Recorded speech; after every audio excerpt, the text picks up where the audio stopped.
नमस्कार, happy rangoli designs या चॅनलवरती आपल्या सर्वांचं मनपूर्वक स्वागत आहे। आज आपण 5 ते 1 ठिपक्यांची रांगोळी काढणार आहोत। तर सुरुवातीला आपण रांगोळीला लागणारे ठिपके काढून घेऊयात।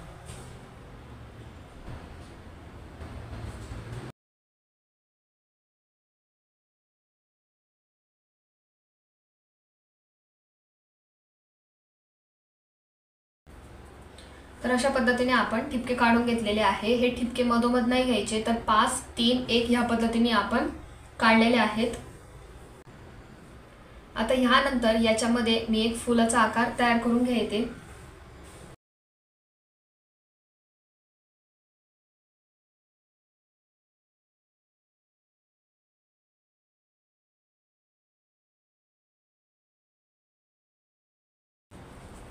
आता हे फूल काढून घेतल्यानंतर आपल्याला हे जे त्याच्या आजूबाजूला 2-2 ठिपके आहेत, म्हणजे 1 2 3 4 असे ठिपके जे आहेत यांना आपण जोडून घेऊ।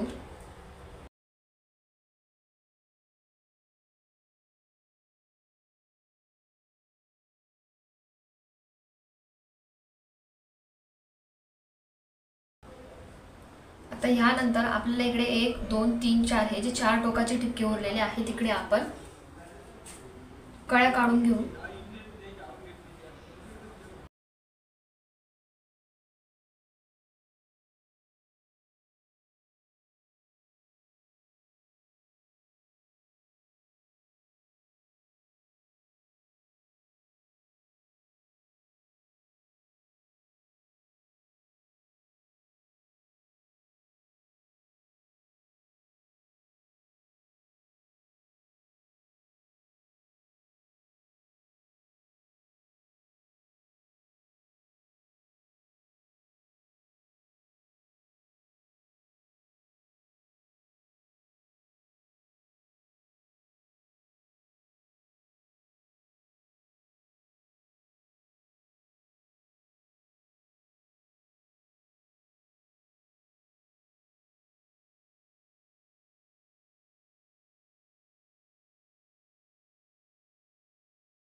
तर अशा पद्धतीने 5 ते 1 ठिपक्यांची मस्त रांगोळी आपली काढून झालेली आहे। इकडे आजूबाजूला तुम्ही कोणतं पण फूल काढू शकतात। मी कमळाचं फूल काढून घेतलं आणि रांगोळी रंग भरून खूपच छान दिसते। अतिशय सुंदर अशी ही रांगोळी आवडली असेल, ही रांगोळी तुम्ही कमी जागेत सुद्धा काढू शकतात। तसंच तुळशी समोर किंवा देवाजवळ तुम्ही ही रांगोळी काढू शकतात। जर तुम्हाला हा व्हिडिओ आवडला असेल तर व्हिडिओला लाईक करा, शेअर करा। चॅनलवर नवीन असल्यास चॅनलला सबस्क्राईब करा। बाजूला असलेल्या बेल आयकॉनवर क्लिक करून सबस्क्राईब टू ऑल करा। थँक्यू।